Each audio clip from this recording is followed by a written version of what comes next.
students, this is Surabhi Tiwari and you are watching your favorite educational channel Magnet Brains. Well, हम start करने जा रहे हैं chapter number 11 का NCERT exemplar solution. इससे पहले हमने पूरा चैप्टर पढ़ लिया है, इसका NCERT सॉल्यूशन हम ऑलरेडी कर चुके हैं, तो ये सभी आपको प्रीवियस वीडियो में देखने को मिल जाएगा। कहाँ से देखेंगे? तो इस वीडियो के लास्ट में मैं आपको ज़रूर बताऊंगी। तो चलिए शुरुआत करते हैं चैप्टर नंबर 11 के NCERT एग्जाम्पलर सॉल्यूशन की। तो सबसे पहला क्वेश्चन देखते हैं क्या है। तो सबसे पहले हम MCQ मल्टीपल चॉइस क्वेश्चंस को सॉल्व करेंगे। पहला क्वेश्चन आपसे पूछा गया है, the muscular tube through which stored urine is passed out of the body is called। आपको उस ट्यूब के बारे में बताना है जिससे स्टोर्ड यूरिन जो है वो पास आउट होती है।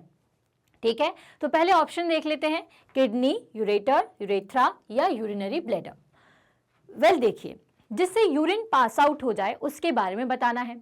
ठीक है, ये पूरा एक ही सिस्टम है जिसमें किडनी वर्क करती है, जिससे यूरिया प्रोड्यूस, मतलब जो आपका ब्लड है, ठीक है, उसमें से जो भी यूरिया कंटेंट है उसे अलग करती है। ठीक है, ये यूरिया जो है वो यूरेटर से होते हुए यूरिनरी ब्लैडर में स्टोर होती है और बाहर यूरेथ्रा की मदद से आती है। तो यहाँ पे क्या पूछा गया था आपसे, उस ट्यूब के बारे में बताइए जो कि यूरिन को पास आउट करने में मदद करता है। तो कौन सा होता है वो ट्यूब? तो इन सभी में अगर ऑप्शन देखा जाए तो इसमें यूरेथ्रा की मदद से ही यूरिन को पास आउट किया जाता है।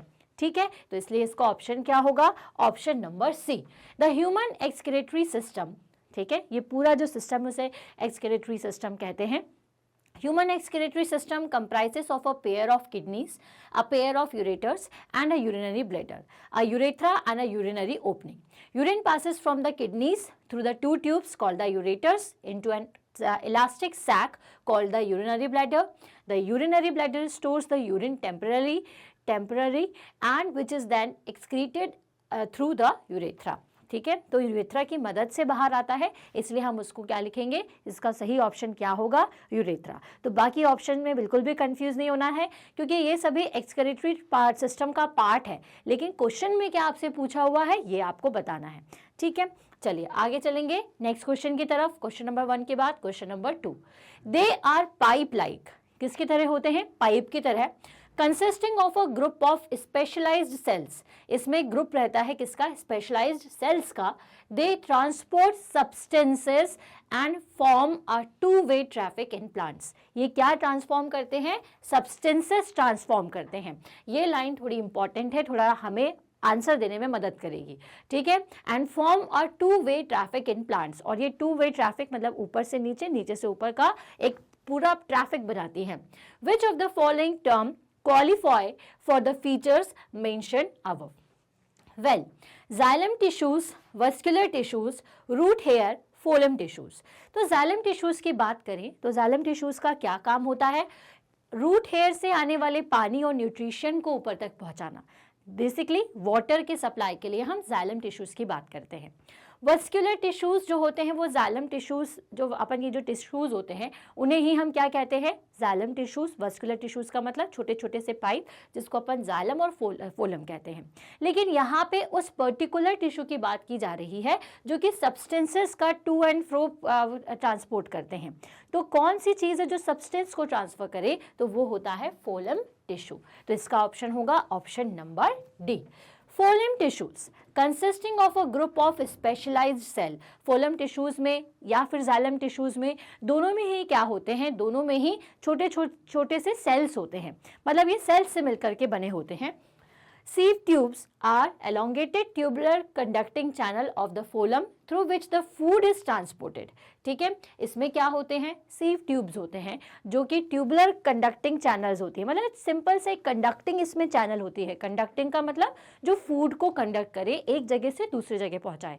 तो बेसिकली फोलम टिश्यूज एक ग्रुप है सेल्स का जिसमें एक ट्यूब होती है जिसकी मदद से फूड को एक पॉइंट से दूसरे पॉइंट तक पहुंचाया जाता है। The content of the phloem can move in the upward as well as in the downward direction।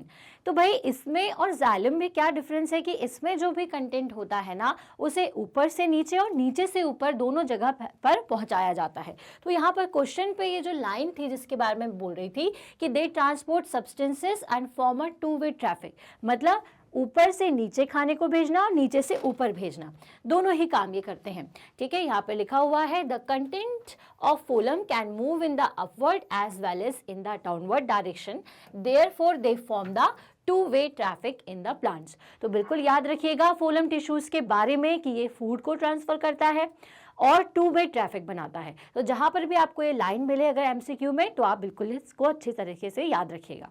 ठीक है, तो यहाँ पर होता है क्वेश्चन नंबर 2 खत्म, जिसका था ऑप्शन नंबर डी। आगे बढ़ेंगे, नेक्स्ट क्वेश्चन देख। थर्ड क्वेश्चन क्या है? The absorption of nutritions and exchange of respiratory gases between the blood and tissues take place in. Well, हमारी बॉडी में बहुत सारे टिश्यूज हैं, बहुत सारे सेल्स से मिलकर हमारी बॉडी बनी हुई है। तो अब ये पूछना चाह रहे हैं कि ऐसी कौन सी चीज़ है जो कि एब्जॉर्प्शन करती है न्यूट्रिशन का और एक्सचेंज करती है गैसेस का ब्लड में और टिश्यूज में। ठीक है, पूरे ब्लड में और टिश्यूज में कौन ऐसी चीज़ है जो कि ये सारा काम करेगी।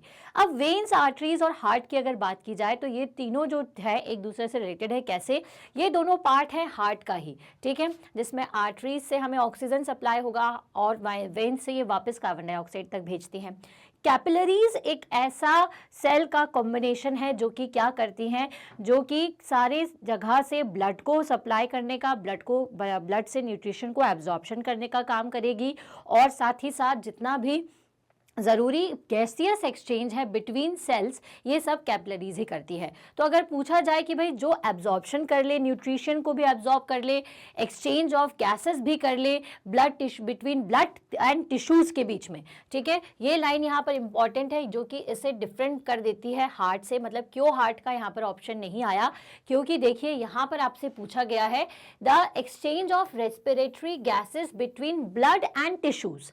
ठीक है, तो ब्लड और टिश्यूज़ के बीच में कौन करता है? हार्ट तो आपका करता ही है, ये आपको ऑक्सीजन कंटेंट सारे सेल्स तक पहुंचाएगा, लेकिन किसके थ्रू? तो भाई ये कैपिलरीज के थ्रू ही पहुंचाता है और ये जो कैपिलरीज है यही डायरेक्ट कांटेक्ट करती हैं सेल्स के साथ। तो इसका सही ऑप्शन क्या होना चाहिए? इसका सही ऑप्शन होगा ऑप्शन नंबर डी। क्यों होगा? यहाँ पर आप एक्सप्लेनेशन और बेहतर तरीके से देख सकते हैं जो कि लिखा हुआ है।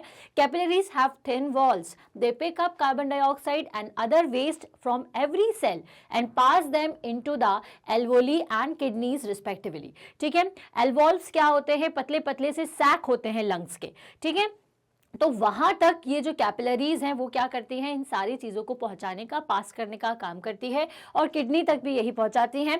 दे also pick up oxygen and digested food from the alveolis या फिर alveoli and small intestine respectively and pass them to each and every body cell for cellular respiration. Cellular respiration के लिए भी ये काम करती हैं। तो इसका सही ऑप्शन था ऑप्शन नंबर डी, कैपिलरीज। क्यों है? यहाँ पर लिखा हुआ है और हमने आपको समझा भी दिया है। तो आगे बढ़ेंगे, नेक्स्ट एमसीक्यू देखेंगे जो है क्वेश्चन नंबर 4।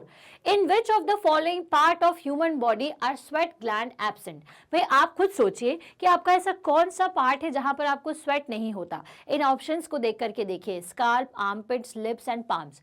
तो स्काल्प में तो आपको लगता है कि हाँ हमारे बाल जो है वो पसीना आ चुका है, बालों में पसीना आता है, आपको स्वेट आता है, तो होता है हमारे हेयर में भी स्वेट। उसके अलावा आर्मपिट्स में तो होता ही है, पाम्स में भी आपको होता है, लेकिन लिप्स में नहीं होता। इसी वजह से लिप्स जो है वो बार बार ड्राई हो जाते हैं सर्दियों के मौसम में, क्योंकि उसमें स्वेट ग्लैंड्स एब्सेंट होती हैं।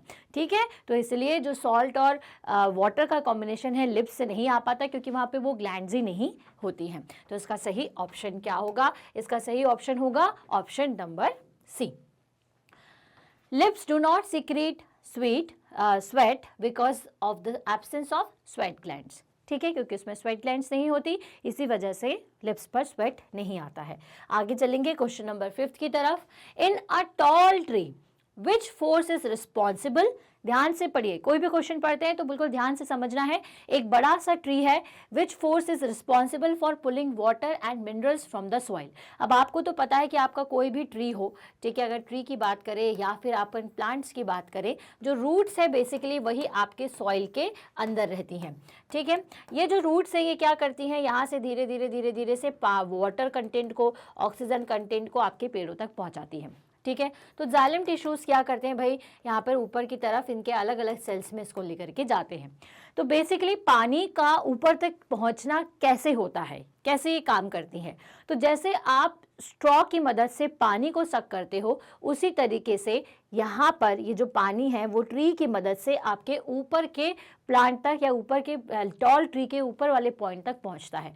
ठीक है, तो कौन सा फोर्स लगता है वहाँ पे, आप तो बस याद रखिएगा कि जैसे हम स्ट्रॉ से पानी को सक करते हैं, उसी तरीके से जो पानी है रूट से टॉल ट्री के ऊपर वाले पॉइंट तक पहुँचता है। तो इसका मतलब यहाँ पर ऑप्शन क्या होगा, सक्शन फोर्स। ग्रेविटेशनल नहीं होगा, ट्रांसपोर्टेशन फोर्स भी नहीं है, ना ही कंडक्शन फोर्स है। तो टॉल ट्रीज में जो पानी ऊपर तक जाता है वो सक्शन फोर्स की वजह से जाता है। The root cell absorb water and mineral salt continuously from the soil। ये जो आपकी रूट्स होती है वो कंटिन्यूसली पानी को और सॉल्ट को एब्जॉर्ब करती जाती हैं। The evaporation of water from leaf surface during the process of transpiration produces a suction force that causes the water to move upward. जो एवोपरेशन होता है, पानी का एवोपरेशन होता है, आपके लीव्स के ऊपर आपने देखा होगा आपको थोड़ा सा मॉइस्ट लगता है, वो क्यों होता है, क्योंकि वहाँ पर एवोपरेशन होता है। तो एवोपरेशन की वजह से ये जो फोर्स है ये ऊपर की तरफ लगता है, जिसको हम सक्शन फोर्स कहते हैं, जिसकी वजह से पूरे ट्री पर ये जो पानी की सप्लाई है, जो न्यूट्रिशन की सप्लाई है वो पहुंच जाती है।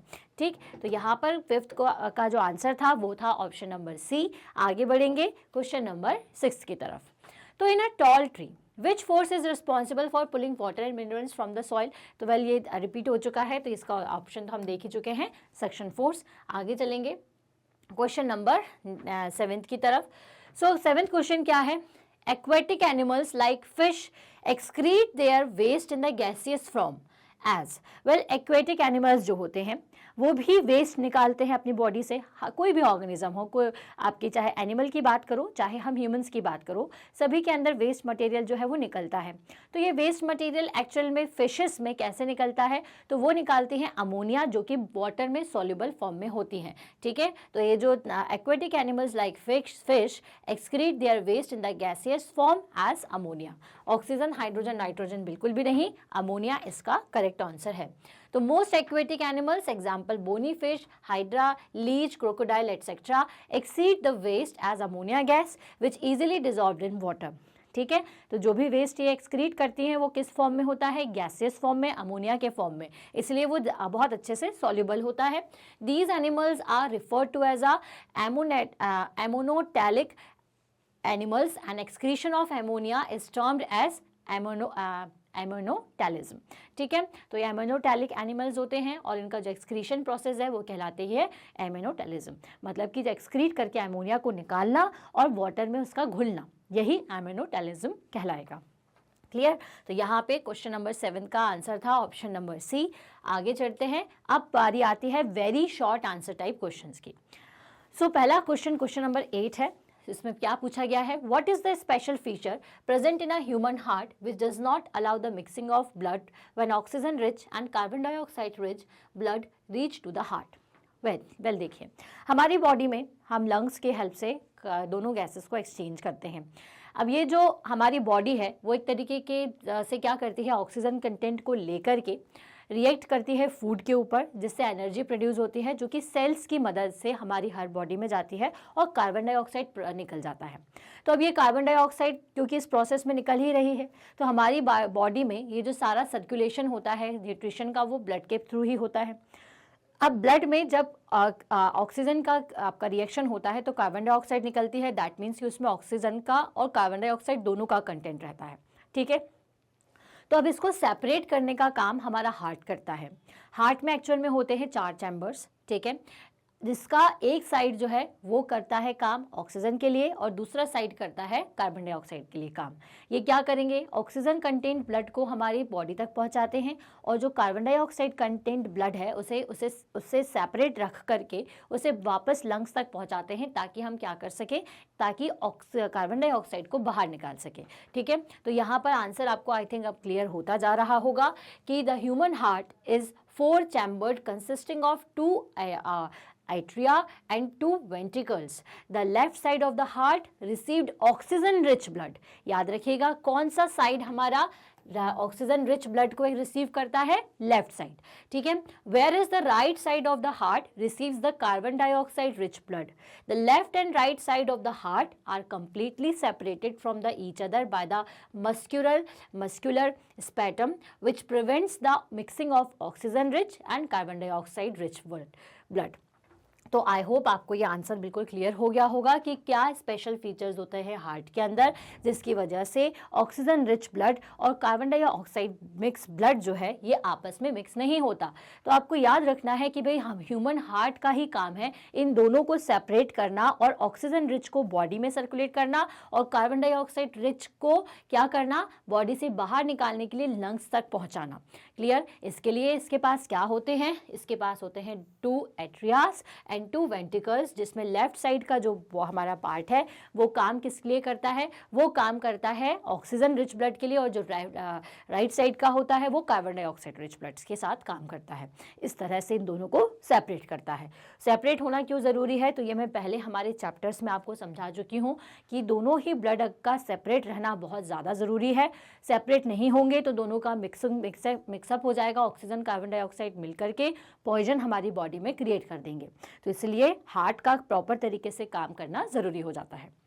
चलिए तो अब देखते हैं क्वेश्चन नंबर 9।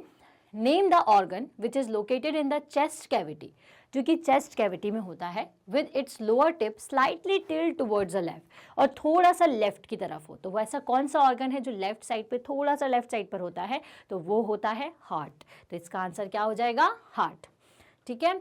अब आपको इस फिगर को ध्यान से देखना है। Draw the another figure of the same setup as would be observed after the few hours। अब चलिए इस फिगर को ध्यान से देख लेते हैं कि इस फिगर में क्या क्या इंडिकेट किया गया है। यहाँ पर रेड कलर का एक पोटैटो है, बीच में हमने एक शुगर सॉल्यूशन डाल दिया है उसके, और नीचे है वाटर। अब आपको ये बताना है कि कुछ देर के बाद इस डायग्राम का क्या होगा। तो जब आपने पोटैटो को शुगर सॉल्यूशन के साथ में डाला है और वाटर के साथ में डाला है, तो भाई यहाँ पे धीरे धीरे जो शुगर सॉल्यूशन है और वाटर सॉल्यूशन है ये आपस में पोटैटो के अंदर मिक्स होना शुरू हो जाएंगे, जिसकी वजह से जो पोटैटो का कलर है वो चेंज हो जाएगा। और आप शुगर सॉल्यूशन को भी देखिए, ये धीरे धीरे इंक्रीज हो जाएगा because of the presence of water. So after few hours there occur a rise in the level of sugar solution in the potato and fall in the level of water in the beaker। पानी का जो level है वो कम हो जाएगा और आपका जो शुगर का लेवल है वो बढ़ जाएगा, which indicates that the solution has absorbed water from the beaker। क्योंकि जो शुगर है वो क्या करेगी, पानी को धीरे धीरे एब्जॉर्ब करना शुरू कर देगी। The entry of water into the sugar solution occur by the process of osmosis। well osmosis की प्रोसेस की वजह से ही ये जो पानी है वो शुगर सॉल्यूशन में मिल जाता है, जिसकी वजह से शुगर सॉल्यूशन धीरे धीरे इंक्रीज होता जाएगा, पोटैटो का कलर चेंज हो जाएगा और पानी का जो लेवल है, क्योंकि ऑस्मोसिस के प्रोसेस में पानी जो है वो एब्जॉर्ब कर लिया जाता है, तो इसलिए धीरे धीरे ये कम होना शुरू हो जाएगा। ठीक है। तो ये आफ्टर फ्यू आवर्स के बाद की पिक्चर आपको ड्रॉ करनी पड़ेगी और इसका रीज़न बताना पड़ेगा। क्लियर। चलिए तो यहाँ पर ख़त्म करते हैं क्वेश्चन नंबर 10, आगे बढ़ते हैं question number 11। So question number 11 है, arrange the following statements in the correct order in which they occur during the formation and removal of urine in human beings। well सबसे पहले क्या होता है आपके पूरे एक्सक्रीटरी सिस्टम में, उससे शुरुआत करते हुए आपको एंड तक बताना है। तो चलिए ऑप्शंस पढ़ लेते हैं। Ureters carry urine to the urinary bladder, waste dissolved in water are filter out as urine in the kidney, urine is stored in the urinary bladder is passed out through the urinary opening at the end of the urethra, blood containing useful and harmful substances reaches the kidney for filtration, and आखिरी में है useful substances are absorb back into the blood. तो सबसे पहले तो kidney तक कौन सी चीज़ पहुंचेगी, किडनी है आपका पूरा एक्सक्रीटरी सिस्टम बना हुआ है, जिसमें सबसे पहले आपका किडनी है, फिर यूरेटर्स हैं, फिर बाद में उसका यूरिनरी ब्लैडर है, फिर ब्लैडर के बाद आपका यूरेथ्रा है। ठीक है, ये आपको फ्लो याद रखना है। ठीक है, सबसे पहले क्या, सबसे पहले आपका किडनी, ओके, किडनी के बाद अपन लिख लेते हैं यूरेटर्स, ओके, फिर आपके ब्लैडर, ठीक है, और आखिरी में यूरेथ्रा। ठीक है। सो ये यूरेथ्रा के थ्रू क्या होता है कि आपका जो हार्मफुल सब्सटेंस जो भी निकल करके आता है वो बाहर निकल जाता है। ठीक है, तो ये फ्लो हमें याद है। अब सबसे पहले किडनी है, तो किडनी में कौन सी चीज आएगी फिल्टर होने के लिए, तो भाई किडनी के अंदर आएगा ब्लड। तो blood containing useful and harmful substances reaches the kidney for filtration. तो सबसे पहले आएगा ऑप्शन नंबर डी कि सबसे पहले तो भाई ब्लड जो है वो किडनी तक पहुंचेगा ना, क्योंकि उसमें क्या है, हार्मफुल सब्सटेंसेस है और यूजफुल सब्सटेंसेस है। अब किडनी में क्या होगा कि किडनी में सबसे पहले ये जो हार्मफुल सब्सटेंस है उसको तो वो रख लेगी साफ करने के लिए या फिर उससे वाटर डिजॉल्व यूरिन को बाहर करने के लिए, लेकिन यूजफुल सब्सटेंस का क्या, तो इस यूजफुल सब्सटेंस को क्या करती है किडनी, वापस से ब्लड में भेज देती है। तो useful substances are absorb back into the blood. तो जो यूजफुल सब्सटेंस है वो वापस से ब्लड में आ जाते हैं। तो इसके बाद जो फ्लो है वो क्या आना चाहिए, ई आना चाहिए।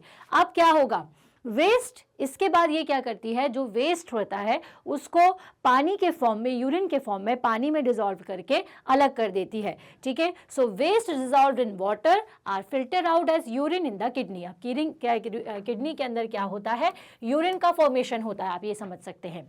अब इसके बाद क्या होगा, इसके बाद ये जो यूरिन है उसे कहाँ पर भेजेंगे, यूरेटर्स। ठीक है, देखिए किडनी के बाद किसका रोल आ जाएगा, यूरेटर्स का। तो यूरेटर क्या करेगा, ureter carry the urine to the urinary bladder.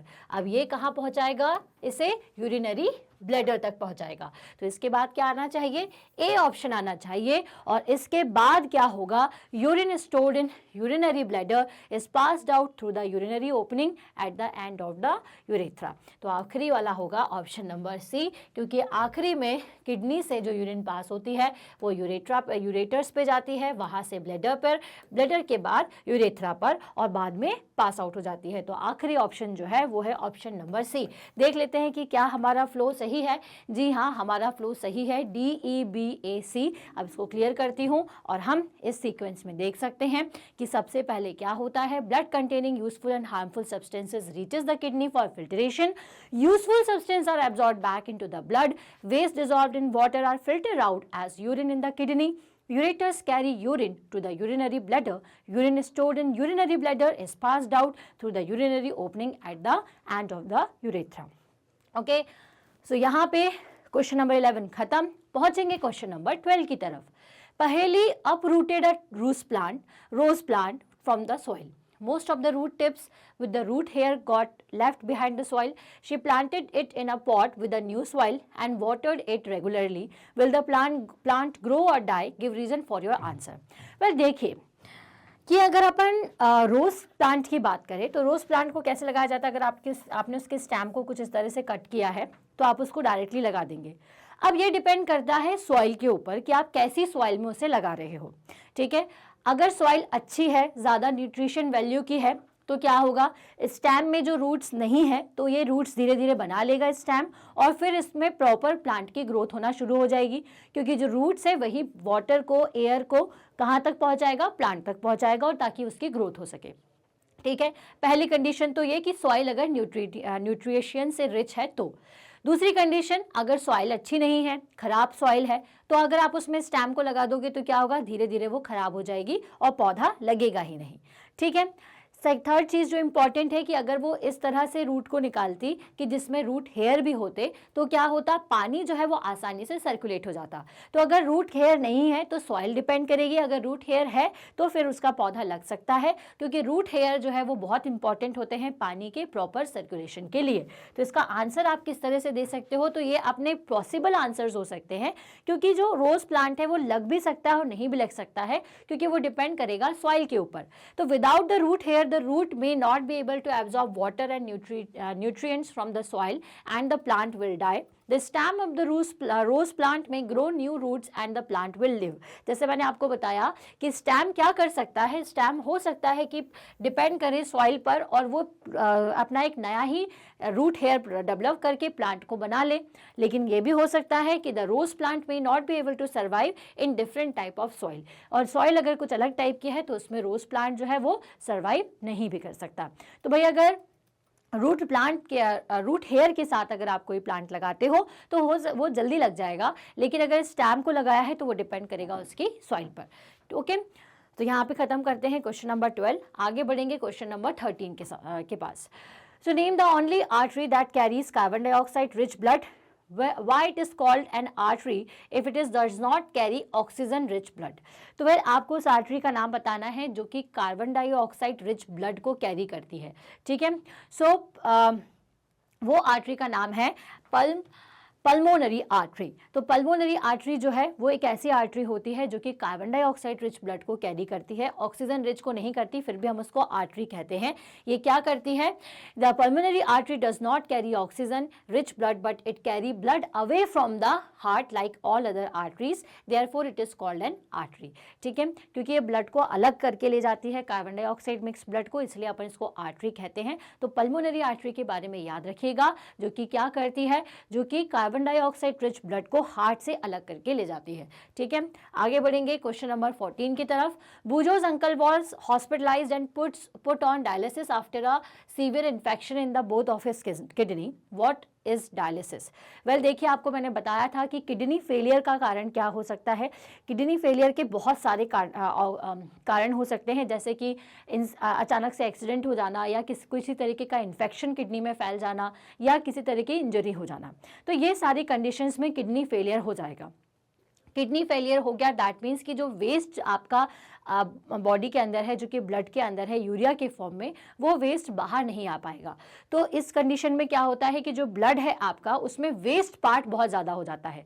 तो ब्लड को प्योर करने के लिए फिर क्या किया जाता है? डायलिसिस किया जाता है। तो डायलिसिस में क्या होता है? इस ब्लड के प्योरिफिकेशन के लिए आर्टिफिशियल किडनी की मदद से ब्लड को प्यूरिफाई किया जाता है, ठीक है। सो ये कब किया जाएगा? जब हमारे किडनी को ज़्यादा नुकसान पहुंच चुका है ड्यू टू एक्सीडेंट, इंजरी या फिर इन्फेक्शन। तो बूजू के अंकल को उन्होंने आपसे पूछा है कि डायलिसिस क्या होता है, तो आप बता दीजिए कि dialysis is the medical process by which the toxic substance are removed. ये जो मैं वेस्ट पार्ट बोल रही हूँ उसको टॉक्सिक, क्योंकि टॉक्सिसिटी बढ़ जाएगी आपके ब्लड के अंदर, यूरिया का कंटेंट ज़्यादा बढ़ सकता है। तो dialysis is the medical process by which the toxic substance are removed from the blood of a person whose kidney are completely damaged. Artificial kidney is a dialysis machine. Artificial kidney की मदद से हम क्या करते हैं? Toxic substance को हटाने का काम करते हैं, क्योंकि हमारी किडनी क्या करती है? वो यही करती है, टॉक्सिक सब्सटेंस को हटाती है, ताकि हमारा ब्लड जो है वो प्योर फॉर्म में बना रहे, ठीक है। फिर दूसरी चीज़ आपसे पूछी हुई है कि in case a person kidney get damage due to some infection और इंजरी, डायलिसिस बिकम्स नेसेसरी। आपसे पूछा गया था कि किस कंडीशन में डायलिसिस किया जाता है। तो भाई, क्योंकि अगर किडनी काम करना बंद कर दे, और किडनी किस रीज़न से काम करना बंद कर देती है? एक्सीडेंट की वजह से, इन्फेक्शन की वजह से, या फिर अगर कोई इंजरी हो चुकी है उसके कारण ये जो किडनी है वो काम करना बंद कर देगी। तो चलिए, ये तो था क्वेश्चन नंबर 14। ये क्वेश्चन नंबर 15 देखते हैं कि अब क्या है। Name the process and the organ which helps in removing the following waste from the body. अब आपको बताना है कि ये जो वेस्ट है ये किस ऑर्गन से और किस तरह से निकाले जाते हैं। तो कार्बन डाइऑक्साइड को रिलीज करने के लिए आप क्या करते हो? एक्सेल करते हो। तो किस मदद से एक्सेल करते हो? लंग्स के मदद से। अनडाइजेस्टेड फूड जो है वो कैसे निकलता है? इजेशन प्रोसेस से निकलता है, bye the use of large intestine and anus. Urine किससे निकलता है? तो यूरिन जो है वो एक्सक्रीशन से निकलता है, एक्सक्रीटरी सिस्टम की मदद से निकलता है, और इसमें हम यूरेथ्रा का यूज़ करते हैं। स्वेट जो है वो आपके किस प्रोसेस से? स्वेट ग्लैंड से निकलता है, और ये कौन सी प्रोसेस है? प्रीसिपेशन की प्रोसेस है। ओके, सो यहाँ पर देखेंगे प्रीसिपिरेशन की प्रोसेस है स्वेट, जिसमें स्वेट ग्लैंड्स का यूज़ होता है। यूरिन के लिए एक्सक्रीशन, जिसमें किडनी काम करती है। अनडाइजेस्टेड फूड मतलब इजेशन की प्रोसेस, जिसमें कौन सा ऑर्गन काम करता है? Large intestine and anus. Carbon dioxide acceleration, जिसमें लंग्स काम करते हैं। तो आपको यही सारी चीज़ें बतानी थी। ये सारी प्रोसेसेस के नाम याद रखिए, ये सभी आपका वैसा वेस्ट पार्ट है, लेकिन सब अलग अलग प्रोसेस से निकलते हैं by the use of different organ. Exhale करना, कार्बन डाइऑक्साइड को निकालना। इजेशन मतलब आपका अनडाइजेस्टेड फूड का निकलना। यूरिन मतलब एक्सक्रीशन, एक्सक्रीटरी सिस्टम जिसमें काम करता है। स्वेट मतलब कि पर्सिपिरेशन। तो पर्सिपिरेशन की जो मेथड है वो किसकी मदद से होती है? स्वेट ग्लैंड की मदद से होती है, ठीक है। तो पर्सिपिरेशन को याद रखिएगा, जो कि आपका ट्रांसपिरेशन होता है प्लांट्स में, वैसा ही पर्सिपिरेशन होता है अपने ह्यूमन बॉडी के अंदर। Observe the figure and answer the given question. आप फिगर को जरा ध्यान से देखिए कि किसका फिगर है। तो ये इंस्ट्रूमेंट जो है वो सबसे ज़्यादा डॉक्टर्स यूज़ करते हैं, जिसको हम बोलते हैं स्टेथोस्कोप। ये जो स्टेथोस्कोप है, आपने नाम बता दिया, नेम ऑफ द इंस्ट्रूमेंट। लेवल the part A B C. अगर ए बी सी को देखें तो ए जो है वो चेस्ट कॉर्ड है, सी जो है वो ईयर कॉर्ड है और बी जो है वो कनेक्टिंग कॉर्ड है जो कि चेस्ट कॉर्ड को और ईयरिंग कॉर्ड्स को मिलाती है। ईयर कॉर्ड्स मतलब जिसको आप ईयर में लगाओगे और चेस्ट कॉर्ड मतलब जो कि चेस्ट के ऊपर लगती है। ओके, सो चेस्ट पीस, कॉर्ड की जगह आप पीस भी बोल सकते हो। तो A is the chest piece, C is the ear piece and B is the connecting tube. और इसे क्या कहते हैं? इसे हम कहते हैं स्टेथोस्कोप। स्टेथोस्कोप की स्पेलिंग यहाँ लिखी हुई है, बिल्कुल अच्छे से आंसर करके आइएगा। आगे बढ़ते हैं क्वेश्चन नंबर 17 की तरफ। पहेली notice water being pulled up by a motor pump to the over tank of a 5-story building. She wondered how water moves up to the great height in the tall trees standing next to the building. Can you tell why? Well, पहेली का answer उसके इसी चीज़ में छुपा हुआ है कि जिस तरह से मोटर पंप करती है पानी को, उसी तरीके से यहाँ पर सक्शन होता है पानी का। ट्रांसपिरेशन की जो प्रोसेस होती है वाटर में या एवोपरेशन की जो प्रोसेस होती है जिसमें लीफ से पानी एवोपरेट होता है, तो उस प्रोसेस में क्या होता है, रूट से आने वाला पानी ऊपर की तरफ आएगा, क्योंकि ऊपर आएगा और एवोपरेट होकर के निकल जाएगा। तो एक तरीके का सक्शन फोर्स जो है वो रूट आपके प्लांट में या ट्रीज पे लगता है, जिसके कारण जो रूट है वहां से पानी लीव्स तक जाकर के एवोपरेट हो जाता है। Okay, so if the root cell absorb water and mineral salts from the soil, a continuous upward flow of water from the root to the top of the plant is maintained due to the suction pull। ठीक है, transpiration pull भी कह सकते हैं या फिर suction पुल भी कह सकते हैं। So this suction pull is created due to the continuous loss of water from the leaf surface by the process of transpiration. ठीक है, ट्रांसपिरेशन के प्रोसेस के कारण लीव्स पर से पानी जो है वो एवोपरेट होता रहता है और मतलब कि कंटिन्यूअसली प्रोसेस जो है वो चलती जाती है। ठीक है, तो इस वजह से क्या होता है कि जो पानी है वो रूट से लेकर के लीव्स तक चले जाता है। इससे जब अपन पानी देते हैं तो हम रूट्स पर देते हैं, ऊपर की तरफ नहीं। कई लोग प्लांट के ऊपर पानी देते हैं तो वो सिर्फ उसके ऊपर आने वाली डस्ट को हटाने के लिए, लेकिन नीचे ही अगर आप पानी देंगे तो ही वो आपके रूट से लेकर के लीव्स तक पहुंचेगा। क्लियर? चलिए अब आगे देखते हैं अपना क्वेश्चन नंबर 18 जो कि है मैच द कॉलम। फिर आपको बताना है कि इसमें कौन सी चीज़ क्या काम करती है। सो राइट वेंट्रिकल्स के बारे में देखें अपन, तो ये क्या करेगी, pushes the blood into the pulmonary artery. Pulmonary veins का क्या काम होगा? ठीक है, सो सबसे पहले अगर राइट वेंट्रिकल्स की बात करें तो इन सारे ऑप्शंस को अगर आप ध्यान से देखें तो ये करेगा A option, pushes the blood into the right pulmonary artery. ठीक है, पल्मोनरी जो वेन है उसका क्या काम होता है, तो जैसे हमने अभी आपको बताया था, ये क्या करती हैं भाई, ये oxygen content carbon dioxide content जो ब्लड है उसको आपके हार्ट से अलग करती है, वो होती है आपकी कौन सी, पल्मोनरी आर्टरीज। तो पल्मोनरी वेन्स का काम क्या होगा, bring oxygenated blood from lungs to the heart. ठीक है, ये वेन्स क्या करेंगी, आपके लंग्स से हार्ट तक ब्लड को पहुंचाने का काम करेगी। पल्मोनरी लेफ्ट आर्टरी का क्या काम है, उससे पहले पल्मोनरी के क्वेश्चंस जितने भी हैं उसको कंप्लीट कर लेते हैं। तो pulmonary artery take deoxygenated blood from the lungs, तो ये हो जाएगा आपका ऑप्शन नंबर 3। किसके लिए, ऑप्शन नंबर 4 के लिए। ठीक है, यहाँ पे लिख देते हैं अपन 4th, यहाँ पे हो गया।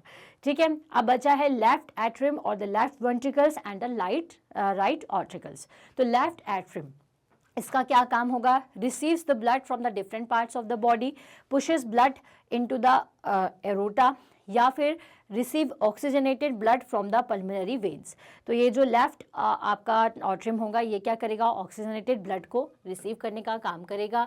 ठीक है, देन उसके बाद आपका लेफ्ट वेंट्रिकल्स का काम क्या होगा, pushes blood into the aorta या फिर एट्रियम का काम है, तो ये हो जाएगा आपका राइट ऑरिकल का काम, 4th नंबर का ऑप्शन, और ये हो जाएगा आपका 5th। तो चलिए अगर इसके सही सही ऑप्शंस देखना चाहते हैं तो हम इसको देख लेते हैं कुछ इस तरह से।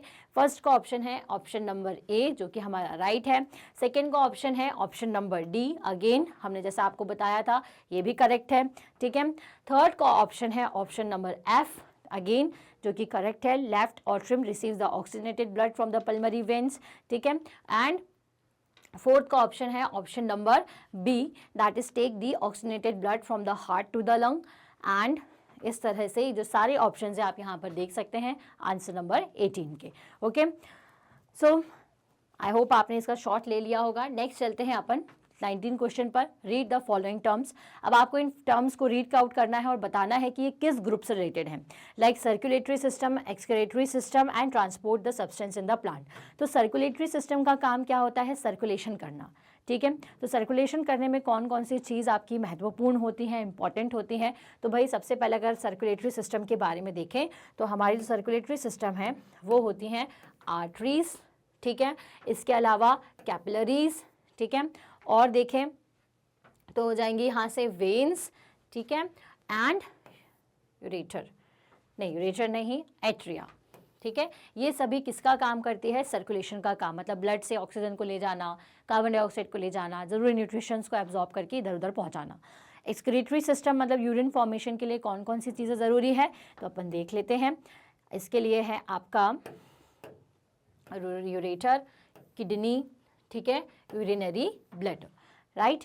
एंड उसके बाद transport of substance in the plant, तो प्लांट में कौन कौन से सब्सटेंस यूज़ होते हैं, तो फोलम, ओके, एंड उसके बाद यूरेट, अच्छा यहाँ पर भी लिखा हुआ है जाइलम एंड रूट हेयर। अब अपना कौन कौन सी चीज़ बची है, हार्ट बचा है और यूरेथ्रा बचा है। तो हार्ट आपका क्या काम करेगा, सर्कुलेशन का काम करेगा, तो इसलिए हार्ट भी सर्कुलेटरी सिस्टम में आ जाएगा और यूरेथ्रा किसके लिए आ जाएगा, आपका एक्सक्रीटरी सिस्टम के लिए, ठीक है। तो चलिए देख लेते हैं। तो जी हाँ, हम अगर सर्कुलेटरी सिस्टम की बात करें तो arteries, atria, capillaries, veins and heart. Excretory system के लिए ureter, kidney, urethra, urinary bladder. And transport of substance in plant में देखें तो root hair, xylem and phloem. Okay, तो ये हो गया आंसर नंबर 19। अब देखते हैं हमारा question number 20। So question number 20 है, fill in the blanks of the following paragraph using two words arteries and veins. Well आपको ध्यान से इस पूरे पैराग्राफ को पढ़ना है और बताना है कि कहाँ पर आर्टरी आना चाहिए और कहाँ पर वेन आना चाहिए। तो हम एक एक लाइन को पकड़ के चलेंगे। सबसे पहली लाइन क्या है, dash carry oxygen rich blood from the heart to all part of the blood, ठीक है। तो ऐसी कौन सी चीज है आर्टरीज में से और वेन्स में से जो कि ऑक्सीजन रिच ब्लड को हार्ट से लेकर के बाकी सारे पार्ट तक पहुंचाएगी। तो कौन करता है ये काम, तो आर्टरीज करती हैं। तो यहां पर क्या आना चाहिए, यहां पर आएगा आर्टरीज, ठीक है। नेक्स्ट आपसे पूछा था कि ऑक्सीजन कंटेन ब्लड तो आपके सारे बॉडी पार्ट में आर्टरी पहुंचाती है। नेक्स्ट है dash carry carbon dioxide rich blood from all the part of the body back to the heart. सारे पार्ट से लेकर के oxygen carbon dioxide rich blood को कौन हार्ट तक पहुंचाएगा, तो वेन्स पहुंचाती है। तो यहाँ पर क्या आ जाएगा, यहाँ पे आ जाएगा आपका ऑप्शन वेन्स, ठीक है। अब आगे की लाइन पढ़िए, dash have thin walls and dash have thick elastic walls. किसकी थिन वॉल्स होती हैं, तो याद रखिएगा वेन्स की थिन वॉल्स होती हैं और जो आपकी आर्टरीज होती हैं उनकी थिक वॉल्स होती हैं, ठीक है। तो veins has thin walls and arteries have thick elastic walls, okay. Blood flows at high pressure in dash. अब किसमें जो ब्लड है वो हाई प्रेशर से फ्लो करता है, blood flow at high pressure. तो हाई प्रेशर से ब्लड पहुंचेगा तभी क्या होगा, डिफरेंट बॉडी पार्ट्स में जाएगा आपके, तो क्या हो जाएगा ये आर्टरीज, ठीक है। तो आर्टरीज की मदद से जो ब्लड है वो क्या होता है, हाई प्रेशर से फ्लो करता है क्योंकि उसकी थिक वॉल है, ठीक है। क्योंकि थिक वॉल इलास्टिक वॉल होती है तो याद रखिएगा ब्लड जो है वो हाई प्रेशर से जा सकता है। Valves are present in dash.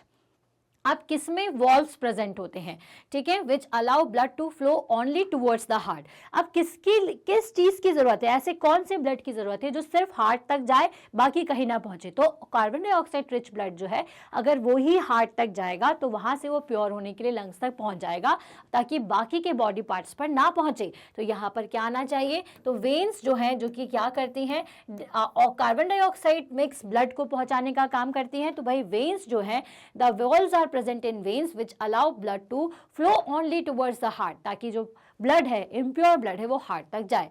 Dash divide into smaller vessels. तो अब इसमें से आर्टरीज और वेन्स में से कौन स्मॉलर वेसल्स में टूटा हुआ होता है, तो आर्टरीज होती हैं, ताकि क्या कर सकें, ताकि ये जो कार्बन डाइऑक्साइड मिक्स ब्लड है उसे आसानी से पहुंचा सकें। तो इसलिए इसमें स्मॉल वेसल्स होते हैं।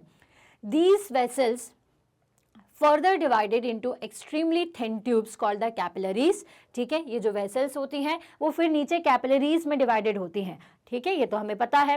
The capillary join up to form dash. अब ये जो कैपिलरीज किस तरह से जुड़ी हुई होती हैं भाई, एक साइड से तो आर्टरीज से और दूसरी साइड से वेन्स से। तो यहाँ पर आंसर क्या आना चाहिए, यहाँ पर आना चाहिए वेन्स, और इस तरह से ये हमारे सही सही ऑप्शन हमने इसमें फिल कर दिए हैं। आप चाहें तो यहाँ से देख सकते हैं, arteries veins, veins arteries, arteries veins, arteries and veins. ठीक है, तो वेल इससे आपको आंसर इतना बेहतर समझ में नहीं आएगा, इसलिए आप चाहें तो इसका शॉर्ट ले सकते हैं ताकि आपको ये फिल इन द ब्लैंक्स जो है वो और अच्छी तरीके से क्लियर हो जाए। ठीक है, तो यहाँ पे खत्म होता है हमारा क्वेश्चन नंबर 20। आगे चलते हैं, हम इसको कर रहे हैं क्लियर, और आगे देखते हैं हमारा नेक्स्ट क्वेश्चन जो कि है question number 21। So while learning to ride a bicycle, Bujo lost his balance and fall. He got bruises on his knees and it start bleeding. However, the bleeding stopped after some time. ठीक है, अब क्या हुआ कि उसको खरोच सी आ गई और उसमें से खून निकलने लग गया, तो उसकी जो ब्लीडिंग है लेकिन थोड़ी देर बाद रुक गई। तो why did the bleeding stop, तो ब्लीडिंग स्टॉप क्यों होगी, क्योंकि मैंने बताया था कि हमारी बॉडी में एक प्रोसेस होती है क्लॉटिंग, कॉगिंग भी जिसे हम कहते हैं, जिसकी वजह से खून का बहना बंद हो जाता है।